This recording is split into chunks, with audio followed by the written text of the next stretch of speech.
Castling. Takes. Then talon. Develop ng bishop. Napaisip. Okay. Atras. Pag nag-push, sacrifice. Wow.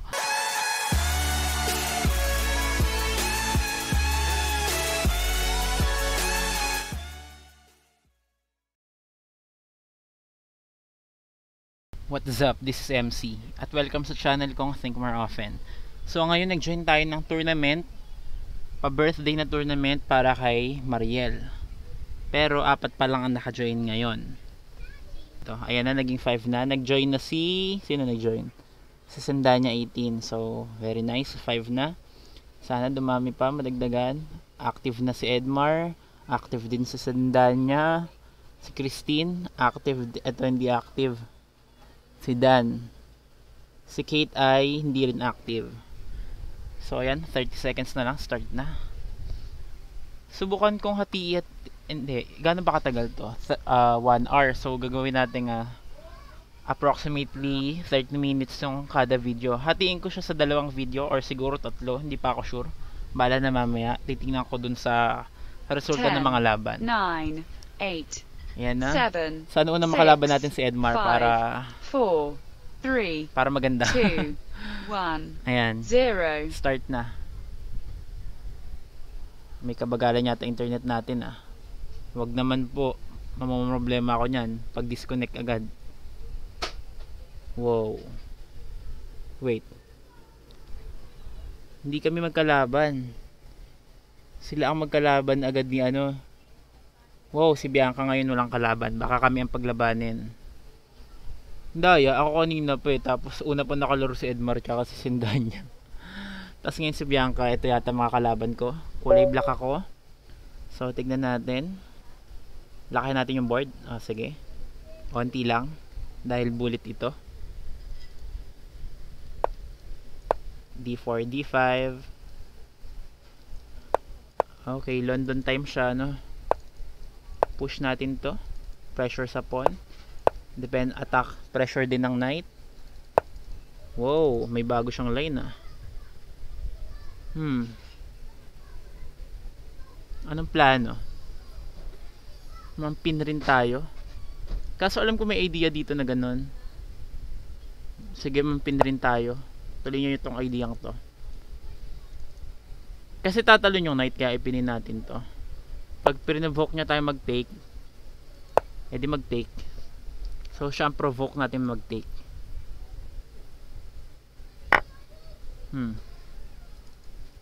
Then D6, E6 I mean. E6.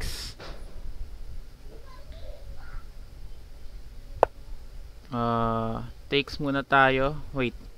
Huwag tayo mag-take. Huwag natin open to. Mapipressure tong pawn. Matras lang. Take natin. Then push. Push.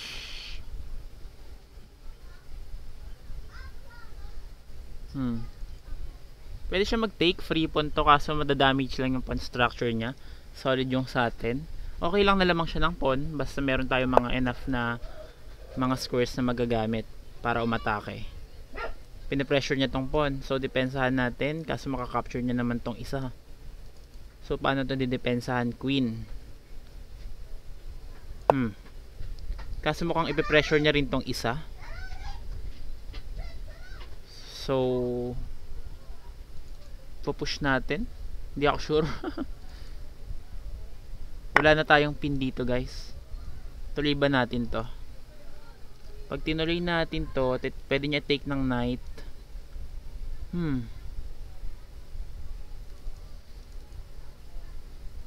Pwede natin gawin to. Atake dun sa isa pa niya pang knight. Tsaka may isa ring plano ng ganito. Pero hindi agad, syempre ita-take niya lang yon easily. So ngayon lamang tayo sa oras ng onti lang. Nanonood si SNP. Si Charles. Lamang ngayon si Bianca ng pawn. Pero I think mas maganda yung structure natin. Pero siguro B4 okay din. Magiging solid talaga yung structure niya. Yun lang, meron lang siyang weak na pawn sa C3. Kapag inalaw niya, titake natin to. Te-take niya with knight, siguro, or kahit hindi with knight, let's say, pag dito siya, okay, capture niya. So, dito tayo, takes. Then, mag-open na tayo dito. Open things up. Wow, may pressure doon. So, kailangan natin yung depensahan, I think. Tapos, makaka-capture niya rin to. Ato. Hala. Pero, magbigay na agad tayo ng pressure. Pag nag-push, siguro take. Hindi ako sure. Pero, may potential na maghang to, no? Kailangan maging maingat dito.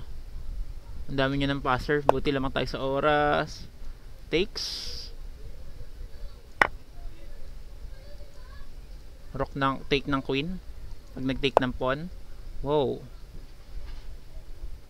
May naisip akong plano. Dito tayo. Dito. Pag tinake niya to, sacrifice ng rook. Wow. Okay, sacrifice pa rin. King takes. Check tayo dito. Check, then checkmate.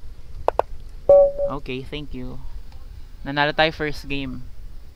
With a beautiful mate, I think. Syempre ako gumawa para sa akin beautiful yon. Nanibago ako. Saan kaya siya nanibago? So, kalaban natin ngayon si Dan. Try natin berserk. E4.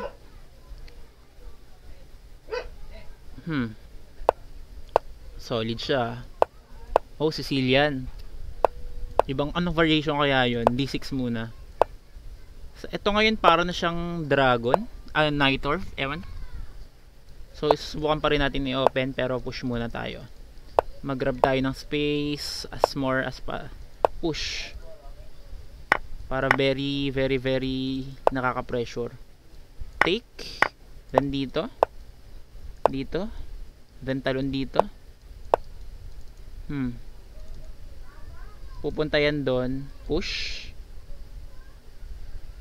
Pag kinapture. Wow. So, nagpapasira siya ng structure niya. Okay, sige. Fine. Dito tayo. Kung magagawa natin yung queen dito. Kung pwede nga mandaya dito agad eh. So, plano natin i-push para mawala yung bishop na yan. Palagay ko ang lakas ng attack natin. Mahirap pigilan. Nakaka 29 seconds. 29. Ang hina sa math. 21 seconds na tayo. Hindi ko alam kung may increment ba kapag nagbe-berserk ng 1 minute. Alam ko, wow, take. Anong gagawin ko? Pressure dito. Pero ang totoo gusto nyo check dito. Push, check. Then centralize natin to. Pag kinapture niya, capture lang tayo pag kinapture niya. So, meron na tayong magandang bishop, defended na pawn. Ayos. Hindi makaangat yung queen. Pwede dito. Pero maghahang to. Takes. Haharangan niya dito. So, take natin to. Okay. Ingat lang tayo sa mga ganun, guys. Free to, no? Free. Then, meron na tayong pa-promote na pawn. Promoting, yes. So strong. Very strong pawn. Dito ulit. Then check. Depensahan yung pawn. Ay, free to pawn pala to, no? Capturein ba natin? Sige. May trick tayo kapag kinapture niya yung pawn. Check. Mukha yung free pawn, pero yun nga, yung trick natin. Skewer. Hindi niya kinapture. Check muna. Check.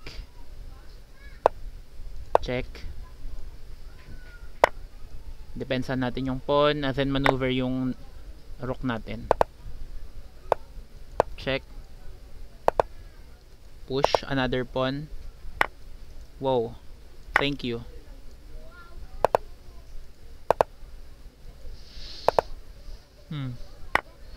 Good capture. Pero solid na tayo dito, hindi na tayo papatibag. Wala na siyang lusot dito sa palagay ko. Queen takes.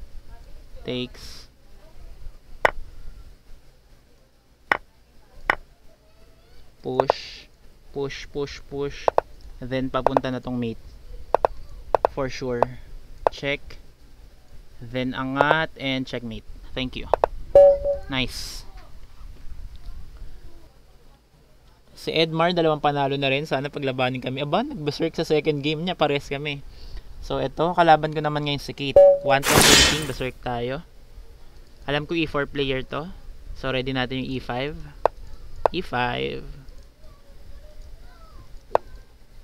Okay, Stafford Gambit time. May dalawa tayong spectator. 2 knights. Or 4 knights pala, I mean. Dalawa sa kanya, dalawa sa akin. Inaantay ko yan dahil meron tayong sacrifice kasi meron tayong bawi sa D5. Pag kinapture ng bishop, capture with queen. Kapag nilagay dito, talon yung knight. Pero pwede rin capture na agad. So optional yon. Kailangan natin gumawa ng mga tricky opening para bumilis yung laban. Dahil gusto natin ipanalo yung tournament, lalo na't merong katulad natin na wala pang talo ngayon si Edmar. Wow. So, may threat tayo dito i-take. Kailangan niyang, pwede niyang capturein to. Then, alam ko queen d5 ang tira. Hindi niya kinapture. Dito tayo. Kailangan natin capturein. Pwede niya to i-take. Hindi ko alam kung may trap dito. Ito ba? Pressure doon. Pressure doon. Bawal dito. Kakapturein natin. Dito. Kakapturein natin yon. Let's take. Wala naman siyang wild check, no? Ganyan na naman tayo masathreat ng biglaan. So siguro next move, kasi ilag niya yung rook, diba? Bishop h3. Threatening to win material. Pero unstoppable na yon. Iniisip ko rin to kaso merong d3. Nakaka-irritate. So ito na lang para sigurado ang laban. Matatrade ang queens dahil iaangat niya yan. Pero lalamang tayo ng quality. Okay, sige. Simplihan lang natin guys para hindi tayo madali ng mga tricks. Castling next move. Para nakagitna na yung mga rooks. Meron tayong spectator, si Bianca, tsaka si Charles. So sila rin yung kanina pa.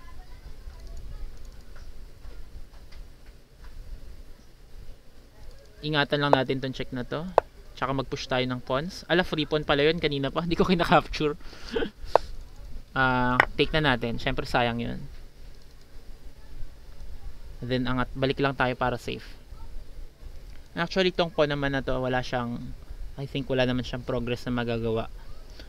So, hindi ako ganun katakot dyan. Pero kailangan pa rin syempre ng awareness. Okay, atras lang. Then push. Siguro lalagay nyo yung knight dito, pero papush na natin to. Then push, maganda yung rook natin nandito. Siguro yung isang rook kailangan ilagay dito, pero hindi sa ngayon. Pwede pa rin tong i-push, diba? Dahil hindi niya makakapture, may tempo tayo dito. Then push again. Pag tinake niya nito, makakapture natin yung bishop niya. Yay! Then dito tayo. Check natin siya dito. Then dito tayo. Thank you. Check. Dito threat yon. Wow. Threat to. Take yon. Dito tayo. Ilag. Yes, panalo sa time. Pero panalo rin sa posisyon. So dapat ko sigurong ginawa agad. Finish ko na lang yung mga pawns ko dun sa king side. Kalaban natin ngayon si Edmar 1-6. So try natin mag-berserk. E4. Try natin mag sa kanya. Alam ko C5. Wow, hindi. So dito siya sa line na to ngayon. Dito tayo. Okay. Castling. Takes. Then talon. Develop ng bishop. Napaisip. Okay. Atras. Pag nag-push, sacrifice. Wow. Weird to guys, hindi ko na-explain. Para aralin nyo rin. Ayoko explain lahat ng ko kasi prep. So take, hanging tong knight. May pressure doon. Dahil open na to. Weird sacrifice siya, no? Nag-sacrifice ka ng bishop, pero ang dami palang loose na pieces. As yung king nasa gitna pa. Very active yung pieces ng white. Ang active lang sa black dito, itong dalawang knight. Tapos ang pangit ng pawn structure niya, yung king nasa gitna. Yung queen, tulog. Yung rook, tulog. Bishop, tulog. Okay, so take natin to. Then hanging to, kailangan umilag. Capture doon. Yes. Effective yung berserk natin. Check. Takes. Develop. Plano may check. Ingat lang tayo. Ingat, ingat, ingat. Wow. Check pa rin. Pag doon, checkmate. Pag bumaba, takes dito. Fork. Check. Then checkmate. Nice. Thank you.